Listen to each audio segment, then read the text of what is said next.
రేపు కోనసీమ జిల్లా ముమ్మిడివరం నియోజకవర్గంలో సీఎం చంద్రబాబు నాయుడు పర్యటించనున్నారు. సీఎం పర్యటన ఏర్పాట్లను అధికారులు పర్యవేక్షిస్తున్నారు. ఢిల్లీ పర్యటనలో ఉన్న చంద్రబాబు నాయుడు రేపు మధ్యాహ్నం ముమ్మిడివరం చేరుకోనున్నారు. చంద్రబాబు ఢిల్లీ ఎయిర్పోర్ట్ నుంచి రేపు ఉదయం 10 గంటలకు బయలుదేరి 12 గంటల 25 నిమిషాలకు రాజమండ్రి ఎయిర్పోర్ట్కు చేరుకుంటారు.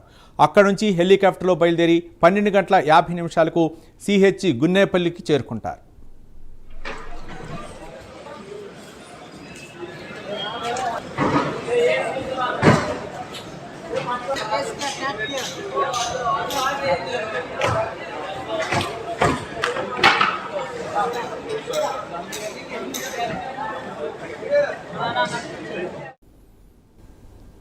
హెలీప్యాడ్ వద్ద సీఎం చంద్రబాబును ప్రజాప్రతినిధులను అధికారులను కలుస్తారు.